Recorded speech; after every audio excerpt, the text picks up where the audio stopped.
Le régime des artistes-auteurs est né en 1975.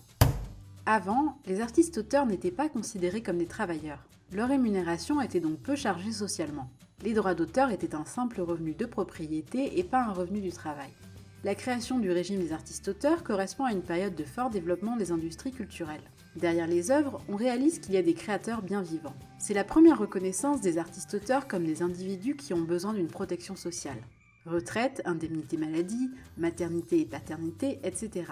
Sa gestion est confiée à deux associations loi 1901 sous tutelle de l'État. La Maison des artistes pour la branche des arts graphiques plastiques, l'AGESA pour les 4 autres branches, écrivains, traducteurs et illustrateurs, cinéma et télévision, auteurs et compositeurs de musique et photographie.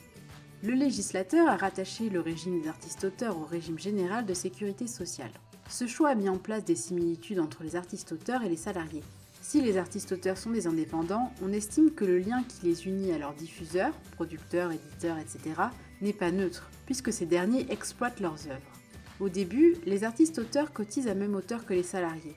On met en place une contribution diffuseur.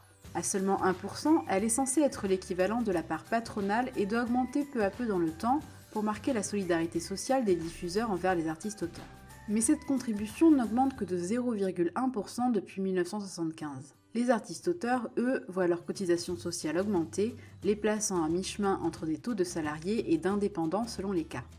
Dans les années 2010, des rapports d'État successifs pointent le problème que pose la gestion du régime de 270 000 artistes-auteurs par deux associations loi 1901, ainsi qu'un certain nombre de défaillances graves.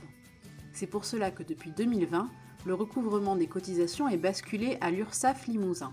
Les prestations, en revanche, sont versées par les organismes du régime général, CPAM pour la maladie, CAF pour la famille, CARSAT pour la vieillesse.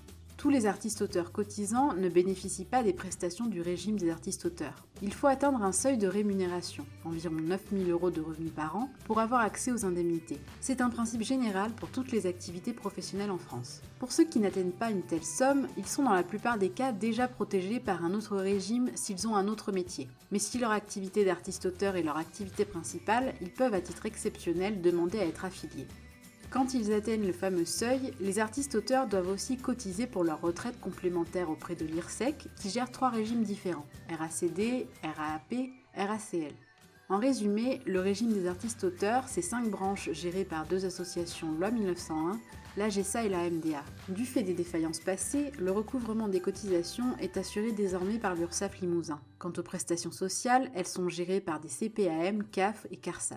À cela s'ajoute une caisse de retraite complémentaire qui gère 3 régimes différents. Vous le voyez, le régime des artistes-auteurs est loin d'être simple. À cheval entre assimilation salariée et indépendant selon les cas, divisé en de multiples branches, organismes et caisses, il a été pensé selon les secteurs de diffusion plutôt que selon une seule et même catégorie professionnelle. À quand une grande réforme simplificatrice pour un véritable statut des artistes-auteurs ?